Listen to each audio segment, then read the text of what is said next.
البدع والأهواء، أهل البدع العقائدية وأهل البدع السياسية. نقول بيننا وبينكم السلف، بيننا وبينكم الكتب، كان فيقول البدع بيننا وبينكم. Bismillahirrahmanirrahim. Alhamdulillahi hamdan katsiran thayyiban mubarakan fihi kama yuhibbu rabbuna wa yarda. Asyhadu an la ilaha illallah wahdahu la syarika lah wa asyhadu anna Muhammadan 'abduhu wa rasuluh sallallahu alaihi wa ala alihi wa ashabihi wa man tabi'ahum bi ihsanin ila yaumiddin. Amma ba'd.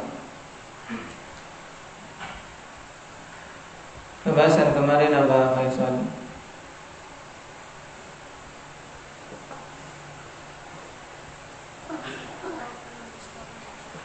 hukum orang yang mendustakan hari akhir. Hukumnya apa? Akhir. Dalilnya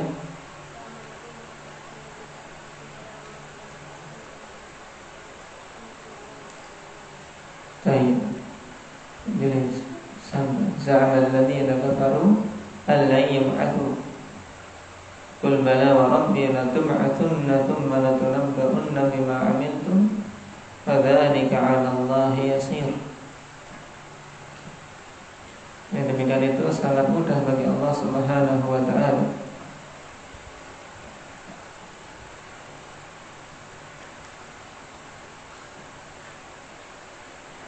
Kalau Allah mampu menciptakan dari tidak ada menjadi ada, apalagi mengembalikan yang awalnya tidak ada. Awalnya sudah ada, kemudian dikembalikan lagi. Sekarang kita masuk pada poin berikutnya. Man huwa awwalu man tunshaqqu anhu al-ard.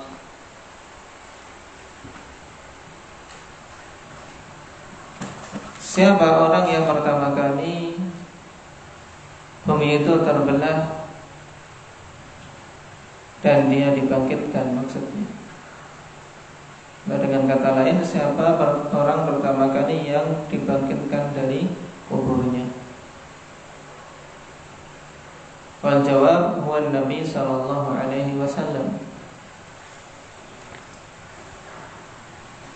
Wa dalilu hadits Abi Hurairah radhiyallahu anhu 'an Nabi sallallahu alaihi wasallam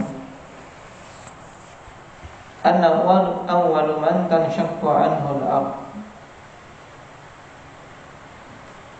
Dalilnya adalah hadits Abi Hurairah radhiyallahu anhu bahwasanya Rasulullah sallallahu alaihi wasallam bersabda, aku adalah orang yang pertama kali bumi itu terbelah,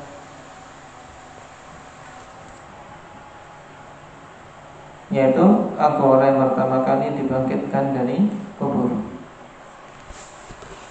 Dan ini termasuk di antara keutamaan Nabi kita Muhammad sallallahu alaihi wasallam. Ada khilaf di kalangan para ulama antara beliau dan Musa siapa yang lebih dahulu. Tapi yang rajih fanifillah bahwasanya Nabi kita Muhammad sallallahu alaihi wasallam dialah yang pertama kali dibangkitkan di hari kiamat. Adapun riwayat yang menjadikan sebagian ulama berpendapat bahwasanya Musa terlebih dahulu, dikarenakan ada salah satu riwayat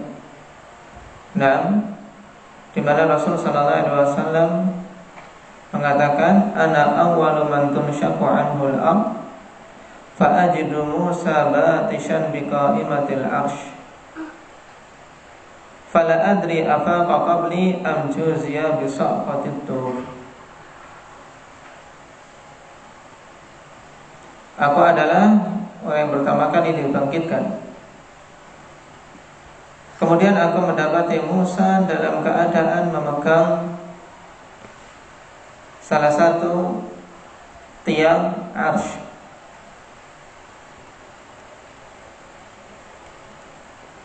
maka aku tidak tahu apakah dia siuman sebelumku ataukah dia tidak mengalami pingsan sebagai balasan atas pingsan yang dia alami ketika berada di Tur. Tayyib. Hadis ini akhwanillah. Nah, walaupun pada asalnya diriwayatkan juga dalam as-sahih, tapi diperselisihkan tentang keabsahannya. Dikarenakan riwayat tersebut menyelisih riwayat yang muttafaq alaih, dan sebagiannya menghukumi itu mursal. Tambahan tersebut dikarenakan ada keraguan. Fala adri. Tayyib afaqa qabli am juzya bi saqati tur. Tayyib. Dan juga sisi yang lain para ulama menjawab bahwasanya itu penggabungan dua perkara yang berbeda. Mengenai awal pertama kali yang dibangkitkan dari kubur dengan sebab tiupan yang kedua, itu jelas Nabi kita Muhammad SAW. Kemudian perkara berikutnya di mana Nabi SAW siuman, kemudian mendapati Musa alaihissalam berpegang dengan qaimatul arsh. Ini pada perkara yang lain, bukan berhubungan dengan kebangkitan dari alam kubur. Dan pada kedua jawaban tadi semuanya jelas bahwasanya Nabi kita Muhammad SAW dialah yang pertama kali dibangkitkan. Dibangkitkan dari kuburnya, yang merupakan salah satu keutamaan di antara keutamaan beliau.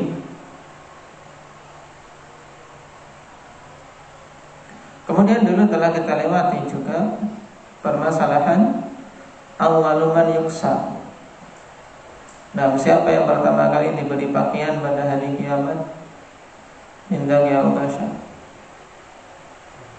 Nabi Allah Ibrahim alaihi salatu wassalam.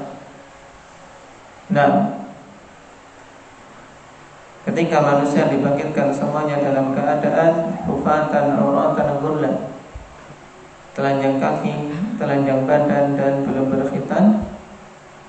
Dan di antara keutamaan yang Allah Subhanahu wa taala berikan kepada Nabi Ibrahim, beliau adalah yang pertama kali diberi pakaian.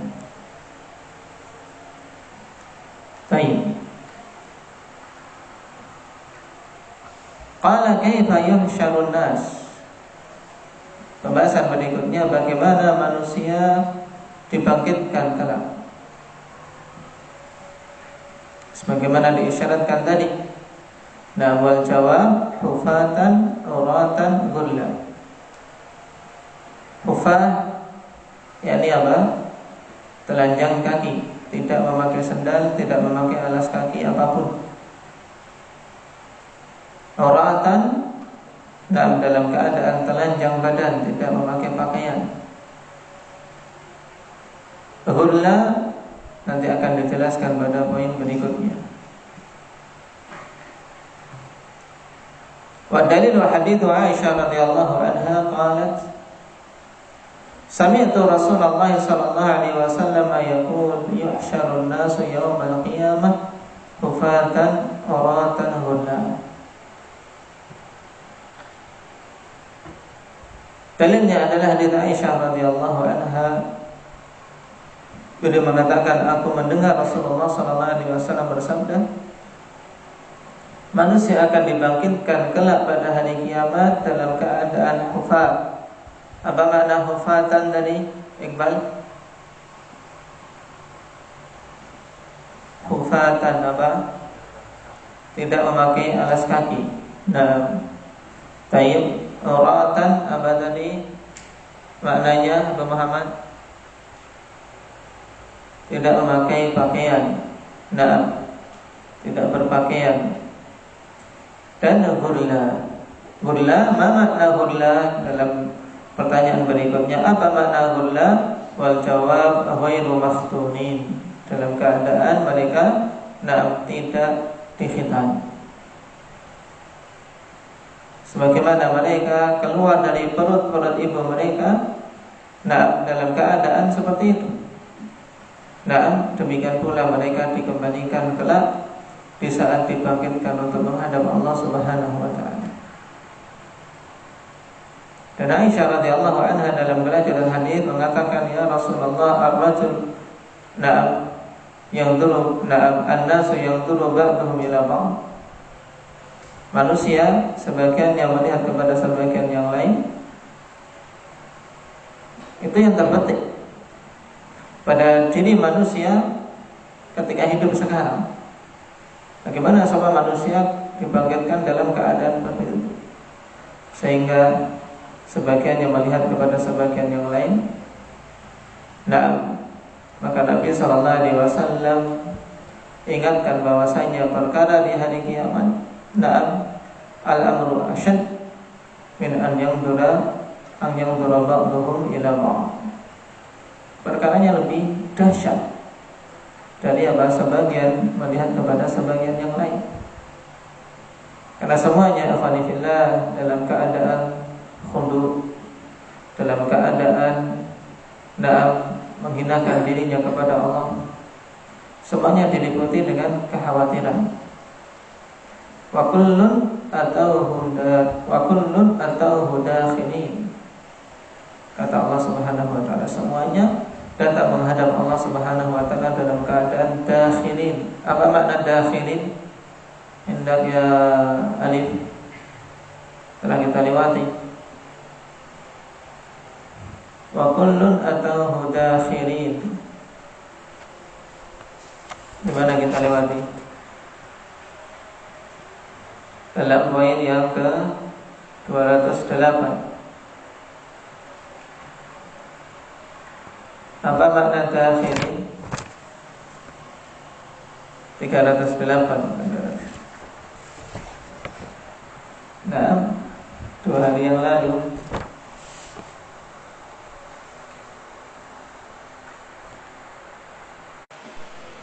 sahirin, semuanya datang menghadap Allah Subhanahu wa taala dalam keadaan apa? Dalam keadaan rendah hina.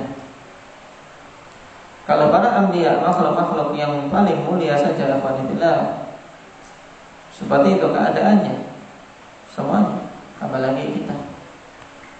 Tidak ada yang mendongakkan kepalanya, semuanya tertunduk. Tidak ada yang berani berucap kecuali bisik-bisik saja. Apa dalilnya? Indah ya Amir.